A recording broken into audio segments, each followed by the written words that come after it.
Hugh, how you doing? Let's talk about The Collector. Stuart. All right. This is like Saw, but not shit. Well, it was actually inspired by Saw. They did it better. How do you feel about that? What, Saw did it better? No. Collector was better than Saw. Do you think? Yeah, 100%. I mean, yeah, you definitely see lots of inspiration being drawn from it. But a little bit of trivia around Saw. So the original script of this was called The Midnight Man, and it was actually meant to be a prequel to the Saw franchise, but it basically got thrown out and reworked into this original script. On a scale of 1 to 10, how shit do you feel The Midnight Man is as a title for a film? Yeah, it sounds like something from like Buffy the Vampire Slayer, doesn't it? Or Doctor Who. I've got a question for you though, Hugh. If you found a mystery box in your house with a weird note on it, would you open it? I feel like it would be some kind of setup on like Ant and Dec Saturday Night Takeaway where you touch it and then the curtain falls Ross out. Kemp comes out of it. Ross Kemp comes out and nuts you. Would it change your opinion if the box moved and very clearly had a human inside it, or maybe some kind of small animal? My inquisitive nature would probably get the better of us and I'd rip it open, I think I'd push it down the stairs first and then call the police. Just to stun it. Yeah, just in case it is a jaguar in there. The good thing about this film is they didn't immediately rip the mask off the antagonist within the first 25 minutes. It kept up the mystique of the Collector for the whole film, really. You wanted to kind of see who was underneath the mask, what his motives were. It kept up that fear of the unknown, I think, for the duration of the film, which was a really good move, I think. Yeah, I agree. So our protagonist for the film is an ex-convict called Arkin, and one thing I kind of immediately thought of with Arkin is he's just a bit of a simp, isn't he? His wife has spent all of the family earnings, so she's basically gone and borrowed some money from some loan sharks. Then Arkin comes into the bowling alley with a teddy bear, and she starts kicking off because he can't pay the loan sharks on her behalf. And then it takes all of 10 seconds for him to agree that burgling someone's house is the way to pay this money off. What? How does she call the shots? Yeah, and look, the thing is, I'm all for equality, so if anyone should have died, it should be her. So anyway, Arkin takes things into his own hands, doesn't he? And he gets cracking that night because I think, is it 12 o'clock that his family are going to die to the hands of the loan sharks? He's got till midnight. So it looks about 10:30 or something at this point. He goes to see the loan sharks. They own a strip club, so he walks straight through the strip club, out the back door, didn't bat an eyelid at all, Stu, did he? Plenty of heavy machinery on the stage. There was. Yeah, I haven't seen that many poles since the Krakow Christmas market. Tell me you wrote that one down and you've been waiting to bust that joke out. You didn't have that on deck. Massive setup.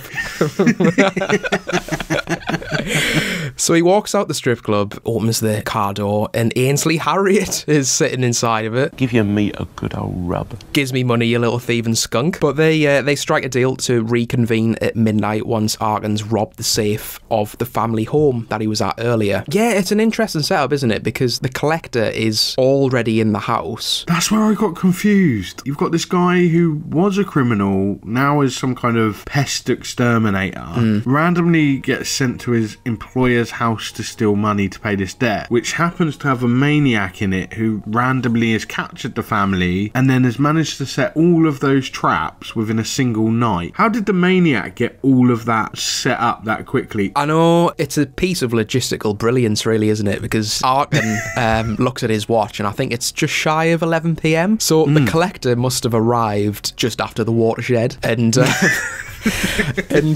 think because the family who owns the house, they've gone away or something, or they're planning on going away, but then they get captured later in the film. But he's just kind of already in there. This is kind of where the film has a lot of parallels with Saw. So the traps, as you've said, there's a lot of wire involved. It's a lot of like mechanical engineering takes place. The traps are quite savage though, aren't they? Like almost immediately the man's dragged up to the ceiling and then just dropped over the stairs. And then the main guy kind of picks up a phone and puts it to his ear, and I think it's got like a nail or a needle in it that stabs him in the ear, and then he tries to like put his hand through the wood on the window, I think, and it's got razors on it, and it's like just zooming in on his hand being like cut to shreds, and that's almost immediately when he goes into this house, right? And it's just all of a sudden it just ramps into this pretty like visceral brutality that we're kind of presented with, and that's what it continues with basically for the rest of the film, doesn't it? The film did a really good job at like creating a lot of tension, and then those moments that made you kind of squirm. You almost like feel it a little bit, and it did that right off the bat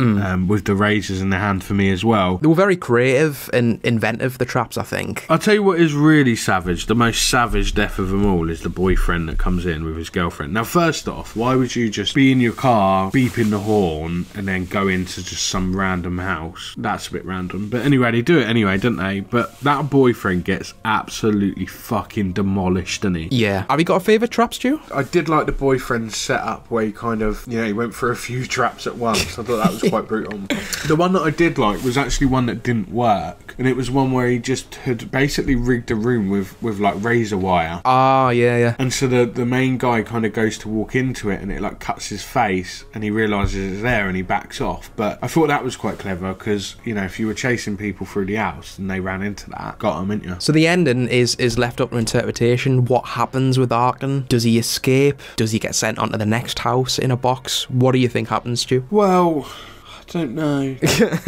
There's no happy ending, and the guy is, you know, kind of gets away with what he's done and continues his reign of terror. Like when we previously on the channel reviewed Creep and Creep 2, and that's very similar, where the main guy who's a bit mental survives it all. In the very last scene, you kind of see him still around or lurking, and it's still going. And this very much did exactly that, didn't it? It just kind of left it very open, but in quite a brutal way, I think. Yeah. Overall, what do you think of the film, Hugh? Because I feel like it's probably at time we wrap this up. So how did you feel? Yeah, I think the film was fairly solid, to be honest. Imaginative in its trap style. Obviously took a lot of cinematic techniques from Saw, and it was brutal. It didn't hold back on many occasions, which I really appreciate in this, because it has to be entertaining, doesn't it? A solid film. What do you think of it, Stu? Yeah, I thought it was alright, actually. I thought it...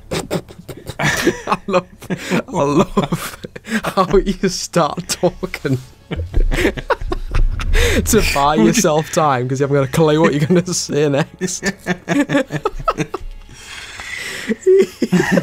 I mean, of course I have to start talking. I thought it was alright. Like, I did think there were a lot of plot holes. There was like zero character development going on, so it was kind of hard to really give a shit about most of the people that died in it. I cared more about the cat dying than I did like the boyfriend or girlfriend or like the people that own the house, because there was just nothing really about them. But I thought it was quite good. I liked the brutality side of it. They kind of deliberately sort of made all the traps quite savage, which was nice. To be honest, I'd rather watch this than Saw. I'm not, you know, I joke about it all the time because you love it, but I'm not really a fan of Saw. Even though this was very similar, I preferred this. Well, look, thanks so much for your time, Hugh. I really enjoyed this review. Yeah. If you're listening to this still, you might as well subscribe because you've made it all the way through. If you're still here, you might as well hit the button and help the channel out, right? And if not, leave a comment below of why you're such an utter Yeah, keep supporting the channel and we'll keep collecting subscriptions. Thank you so much. Love you all.